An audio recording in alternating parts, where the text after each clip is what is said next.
महान बीतरागी दिगंबराचार्य नीतज्ञ, नीति विद्या में कुशल पांडित्य को प्राप्त आचार्य त्रिलोचार्य स्वामी कुरल काव्य में 32वें परिच्छेद में उपद्रव त्याग के प्रकरण में समझा रहे हैं। उन जीवों की प्रज्ञा किस काम की जो दूसरे को कष्ट देकर के अपने आप को सुखी करना चाहते हैं। प्रज्ञावंत वे नर हैं जो न स्वयं को कष्ट में रखते न दूसरे को कष्ट देते हैं। आध्यात्मिक दृष्टि जिनके पास है वे जीव न दुखी हो पाएंगे न किसी को दुखी कर पाएंगे।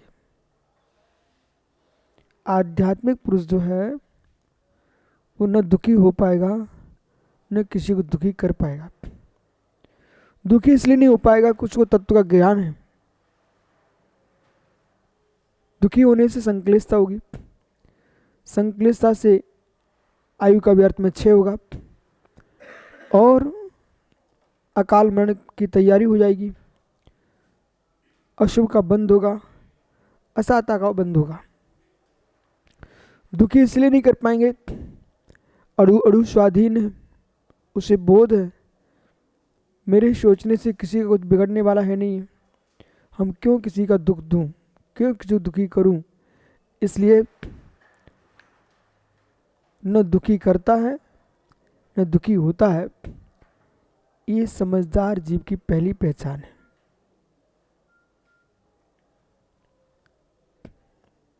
असाता के काल में भी साता को बुलाता हो वो ऐसा पुरुष है।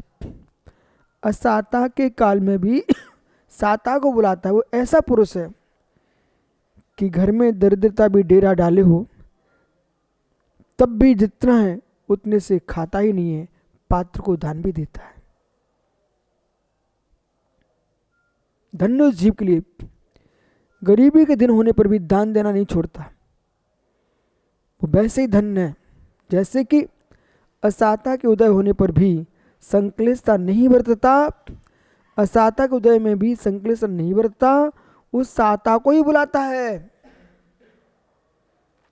और जो जीव साता के उदय में भी संक्लेशता बरतता है वो असाता को ही बुलाता है। ये पूरा का पूरा, आप लोग बोलते ना बड़ा विवेकी व्यापारी है, बहुत समझदार व्यापारी है, अल्प द्रव्य से बहुत प्रचुर द्रव्य कमाना जानता है। अरे वो बुद्धि तुम इधर लगाइए, अल्प पंचम काल की अल्प साधना में प्रचुर निर्जरा कर लेता है ज्ञानी जीव। चतुर्थ काल की प्रचुर साधना में भी अल्प निर्जरा कर पाते ज्ञानी। क्या रहस्य है। आय व्यय का विवेक होना चाहिए, अन्वय विनिमय का विवेक होना चाहिए, अन्वय विनिमय का विवेक होना चाहिए, आय व्यय का विवेक होना चाहिए। हमको मालूम है कि हमारे पास विद्युत इतनी है, 4 बल्ब जलाने की क्या जरूरत है, एक से काम कर लें, उसको बचा के रखेंगे हम अपने। आपको मालूम है हमारे पास इतना द्रव्य है, पानी अल्प है, एक ही बाल्टी है, पीना भी है, स्नान भी करना, वस्त्र भी धोना है। विवेक से काम करो। उसी पर बैठ करके सिर पर डाल दो लोटा, कपड़ों पर, कपड़े भी गीले हुए, पानी व्यर्थ में नहीं बहाया।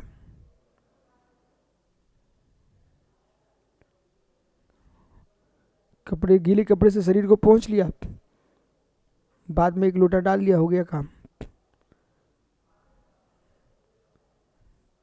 आप भी पियोगे, अपने कुटुंब को भी पिला लोगे, पानी बच गया।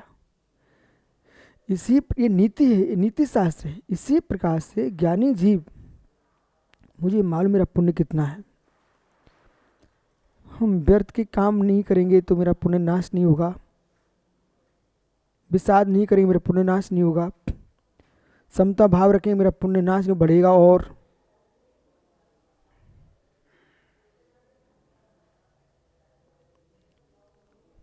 मकान तो है आपके पास, धान कम है, मकान है आपके पास, कोई बात नहीं है।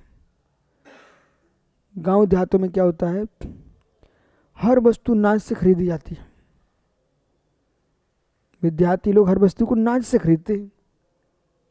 अब उनके लिए कितना नाच चाहिए, खाने के लिए भी चाहिए, साग भी लेने आए तो नाच से ही लेंगे, उनको मिर्च भी खरीदना है तो नाच से खरीदेंगे। अरे भाई घर में झुपड़िया तो है, कहीं ना कहीं तो मिट्टी होगी, लगा दो एक आध बीज, गाड़ दो, तुमड़ी के गाड़ दो, लौकी के गाड़ दो, टमाटर बो दो, छत पर ही मिट्टी डाल के धनिया बो दो, वो तो सहज काम होता रहेगा, फसल आती रहेगी।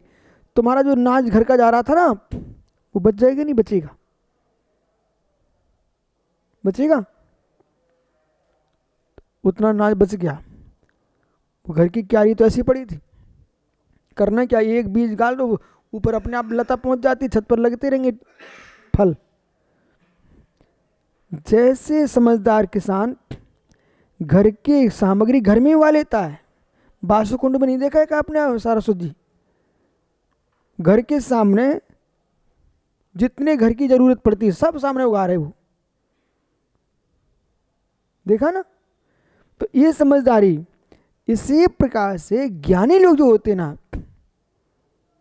आंध्र प्रदेशों में चारों की फसल उगाते रहते हैं, आंध्र प्रदेशों में श्रद्धा के बीज बोते रहते हैं, आंध्र प्रदेशों में ज्ञान का बीज का वपन करते रहते हैं।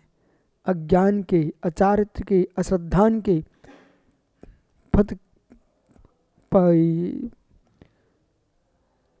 घास बीच में उगाती ना फसल में, खार पतवार, तो खरपतवार उसे निकाल देते। पुण्य बढ़ेगा, पाप का अच्छा होगा, अपने आप चेहरा मुस्कुराएगा, हृदय मुस्कुराएगा।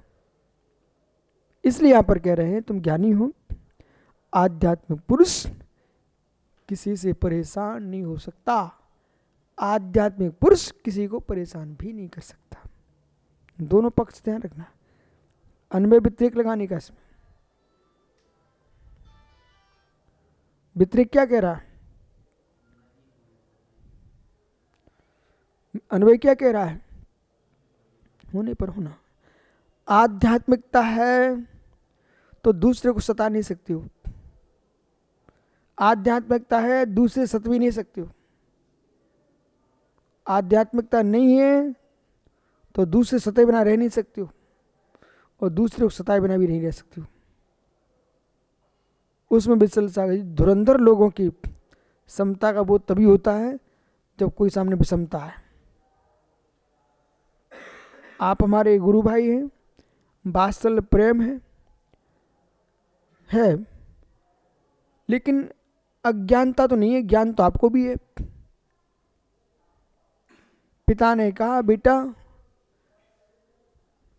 एक बावड़ी में हिरणों का खून भरवा दो, उसमें अवगाहन करूंगा मैं, मेरा रोग ठीक होगा। तो पिता का राग तो था बेटों में, पर बुद्धि भी थी। दोनों भाइयों ने विचार किया ये कौन सा उपचार है, जरूर पिता की दुर्गति का बंद हो चुका है। मीटिंग करके दोनों बेटों ने निर्णय किया अपन को हिरण नहीं मारना है। कृत्रिम लाख आदि का रक्त रंग भर दिया बावड़ी में। बोले क्यों, इनकी दुर्गति का बंध है। इस विषय को विशेष रूप समझना है। कोई भी व्यक्ति, हमारा हितैषी प्रेमी सब कुछ है, लेकिन तत्व निर्णय के बाहर, आत्महित के बाहर कोई भी चिंतन कर रहा हो, हम निर्णय करेंगे अपना। ये हितार्थ है कि अहितार्थ है? सम्यक ज्ञान की परिभाषा यही तो है, हिताहित प्राप्ति प्रयास समर्थन में प्रमाण तो ज्ञान में अब तक, जिसे हित की प्राप्ति हो, अहित का परिहार हो, वही तो प्रमाण ज्ञान है। संबंधों के साथ प्रमाण का बोध होना चाहिए, संबंधों के राग के साथ प्रमाण का बोध होना चाहिए।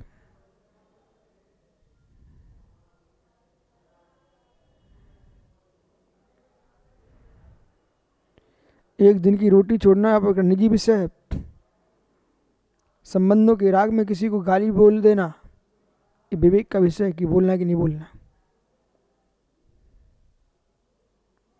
ये यहां पर समझा रहे हैं। दुखानी यानी भुक्तानी स्वमेव मनीषणः परस्मैतानि को जातु नो जातु दे नीति विचिंतेत। दुखानी यानी भुक्तानी, जो स्वयं एक बार दुख को भोग करके मनुष्य को फिर स्वमेव मनीषणः, मनीषी, कहाँ मनीषी?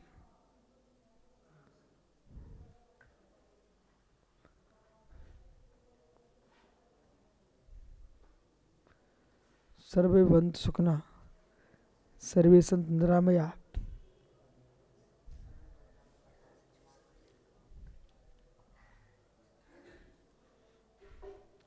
जाओ भैया साथ में चले, अंधेरा हो जाएगा।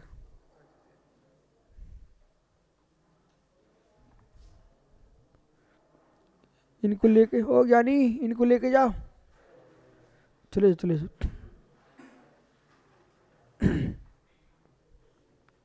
हाँ, तो क्या है? स्वयं एव दुखाने, एक बार दुख भोगने पर भी फिर कैसे कष्ट दूसरों को न देने की। ज्ञाता दुखानी भुक्तानी स्वमेव मनीषणा, मनुष्य पुरुष परस्मै तानि नो जातु देश यानी चिंतित, अपने आप को जो दुख रूप जान चुका है, दुख के बारे में समझ चुका है कि दुख होने से कितना क्लेश होता है, जब मुझे कोई अशुभ बोले, अशुभ मेरे साथ करे, कितनी पीड़ा होती है, ऐसा जानता है, वो दूसरे के साथ वैसा नहीं करना जानता। जिसने भीतर से दया को जान लिया है वो क्रूरता को नहीं पहचानेगा। जिसने भीतर से दया को जाने, क्रूरता को नहीं पहचानेगा।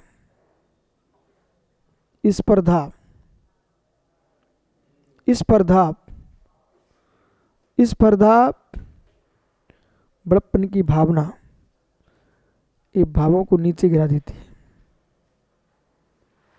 स्पर्धा बड़प्पन की भावना ये व्यक्ति को नीचे गिरा देती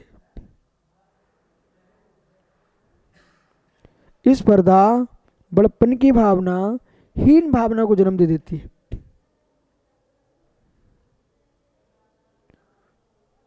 सहन की योग्यता हो तो अपने बराबर के साथ रहना, और सहन की योग्यता नहीं है तो भिन्न रहना।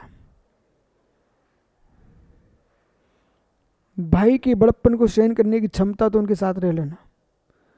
क्षण क्षण में तुमको क्लेश हो, आप दूर रहना भाई से, क्योंकि आप हीन भावना में जितना पुण्य वो और झुलसल होगी। कहीं तुमको अवसर मिले, हमें अपने गुरु भाई के साथ रहना है। मित्र, समता से असम्मान को सहन करने की क्षमता हो तो गुरु के भाई के पास रहना। असम्मान सहन करने की क्षमता न हो तो गुरु के साथ रहना।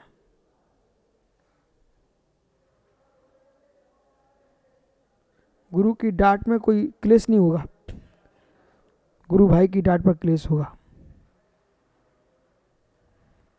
भाव दूसरा खड़ा हो जाता है, हम भी तो नहीं के शिष्य हैं, आप मेरे गुरु थोड़ी हो। भाई भाई में झगड़ा कब होता है कि भाई अपने पुत्र जैसा भाई को डांटने लग जाएगा तो कैसे काम चलेगा। इसलिए यहाँ आज इतना ही समझना है कि संक्लेशता से आत्मरक्षा करना है तो आपको स्पर्धा से बचना पड़ेगा। वो कसाय जो है ना, अहम में ही नहीं आती है, हीन भावना में भी आती है। आदमी पकड़ नहीं पाता राकेश कि मैं कसाय में हूँ कि और कुछ चल रहा है। कभी कभी वैराग्य सा लगता है पर होती हीन भावना है। लगता में वैराग्य हो रहा है मुझे, तुम खोजोगे स्वयं वैराग्य नहीं था, हमारी इच्छाओं की पूर्ति नहीं हो पा रही थी, सो मुझे हीन भावना आ रही थी, सो मेरा चेहरा ऐसा लग रहा था कि मैं वैरागी हो गया हूँ। तुम्हारी कसाय का पोषण होने के बाद फिर भी तुम्हारे अंदर पर भावों से विरक्ति बढ़े तो कहना वैराग्य हुआ है। जीवन में जितना खतरनाक अहंकार नहीं उतना खतरनाक हीन भावना है। अहंकार का ही रूप है हीन भावना। जैसे खुजली, इतनी खुजली शरीर में, वो कुष्ठ का ही रूपांतरण है। 26 प्रकार का कोड़ होता है, उसमें दाद खाज भी उसी के अंतर्गत आती है। तो उसके अंतर्गत का विषय है। इसी प्रकार से हीन भावना भी मान कषाय का एक रूप है। कषाय पहाड़ में इसके कई नाम दिए। अहंकार, मद, दर्प, अभिमान, घमंड, उत्साह, ये सब मान की अवस्था है। और सब में भेद है। जैसे जैसे नाम में भेद है ना, उनकी प्रवृत्तियों में भेद है। ओह ठीक है, शेष आगे विचारेंगे, समय बहुत हो गया।